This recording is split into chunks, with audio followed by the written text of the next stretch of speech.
नमस्ते। अच्छा सोचिए, अगर मैं ये कहूँ कि गर्मियों में कूल रहने के लिए हम सब जो करते आ रहे हैं, शायद वो तरीका ही गलत हो। चलिए, आज इस गर्मी को मात देने के पीछे के साइंस को समझते हैं और कुछ ऐसी बातें जानते हैं जो आपको हैरान कर देंगी। तो सीधे सबसे बड़े सवाल पर आते हैं। हम सब जैसे ही गर्मी लगती है, बर्फीले ठंडे ड्रिंक्स की तरफ भागते हैं, है ना? पर क्या हो अगर यही हमारी सबसे बड़ी गलती हो? ये एक छोटा सा सवाल है, पर इसका जवाब शायद गर्मियों को लेकर हमारा पूरा नजरिया ही बदल दे। सुनने में ये थोड़ा उल्टा लगता है, राइट? पर असल में होता यही है। जब हम कुछ बर्फीला ठंडा पीते हैं तो हमारा शरीर उसे एक शॉक की तरह लेता है।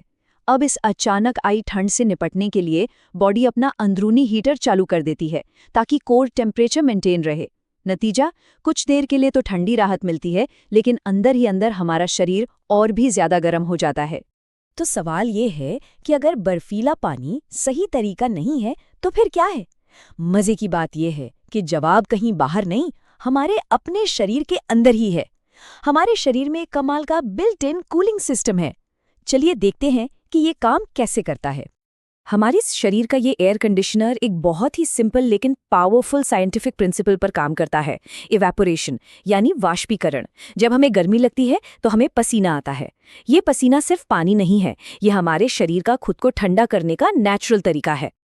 ये पूरी प्रक्रिया 3 आसान स्टेप्स में होती है। देखिए, सबसे पहले हमारे शरीर का टेम्परेचर बढ़ता है।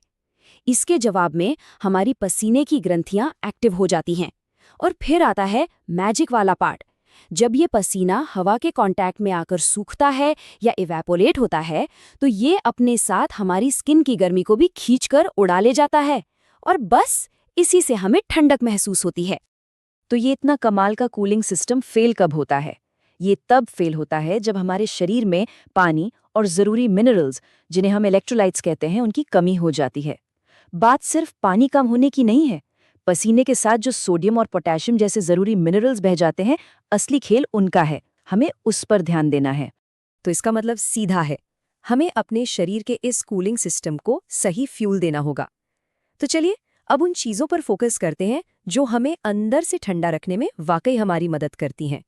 ये है 3 सबसे बेस्ट समर ड्रिंक्स। नमक वाला नींबू पानी, ये सिर्फ प्यास नहीं बुझाता, ये पसीने में निकले इलेक्ट्रोलाइट्स को फौरन रीफिल करता है। छाछ पेट को ठंडा रखती है और माना जाता है कि जब पेट ठंडा रहता है तो पूरी बॉडी का टेम्परेचर कंट्रोल में महसूस होता है। और फिर आता है सबका फेवरेट, नारियल पानी। और ये सिर्फ कहने की बात नहीं है, ये बिल्कुल सच है। नारियल पानी पोटेशियम का खजाना है, जो इसे हीट एग्जॉशन या लू लगने से बचाने के लिए एक परफेक्ट ड्रिंक बनाता है। ये सचमुच कुदरत का बनाया हुआ ORS यानी ओरल रिहाइड्रेशन सोल्यूशन है। यही लॉजिक हमारे खाने पर भी लागू होता है।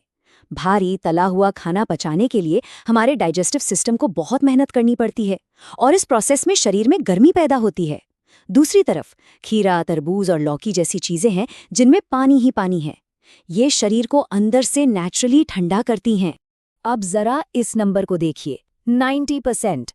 तरबूज और खीरे जैसी चीजों में 90% से भी ज्यादा पानी होता है। मतलब इन्हें खाना लगभग पानी पीने जैसा ही है, जो बॉडी के टेम्परेचर को बहुत असरदार तरीके से कम करता है। हाइड्रेटेड रहने का इससे ज्यादा टेस्टी तरीका क्या होगा?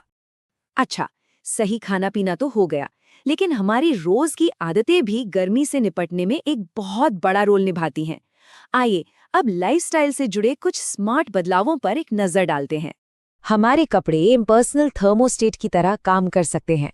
डार्क कलर और सिंथेटिक फैब्रिक गर्मी को सोख कर अंदर ही ट्रैप कर लेते हैं। वहीं हल्के रंग के ढीले ढाले कॉटन के कपड़े सूरज की गर्मी को रिफ्लेक्ट कर देते हैं और हवा को भी आने जाने देते हैं। इससे पसीना जल्दी सूखता है और शरीर ठंडा रहता है। और कुछ बहुत ज़रूरी आदतें।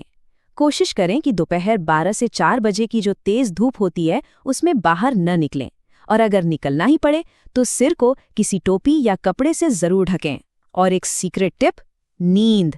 जी हाँ, जब हमारी नींद पूरी नहीं होती तो शरीर का टेम्परेचर कंट्रोल करने वाला सिस्टम गड़बड़ा जाता है, जिससे हमें गर्मी और भी ज़्यादा लगती है।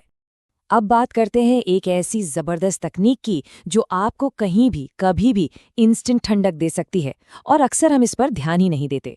ये एक खास तरह की ब्रीदिंग टेक्निक है।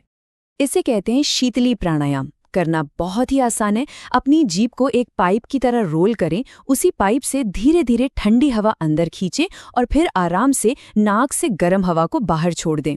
ये साइंटिफिकली प्रूवन है कि ये टेक्निक शरीर के टेम्परेचर को कुछ ही मिनटों में कम कर सकती है। लेकिन हाँ, यहाँ एक बहुत ज़रूरी चेतावनी है। ये सांस लेने की टेक्निक हर किसी के लिए नहीं है।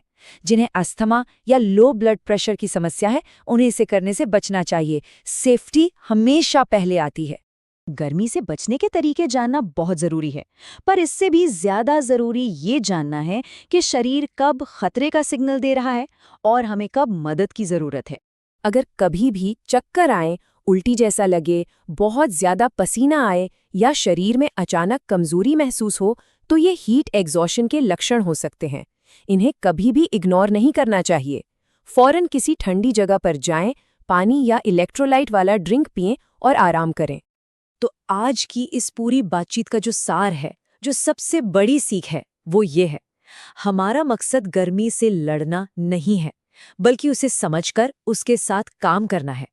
जब हम अपने शरीर के नेचुरल कूलिंग सिस्टम को समझते हैं और उसे सही तरीके से सपोर्ट करते हैं, तो गर्मी का मौसम बहुत आसान हो जाता है।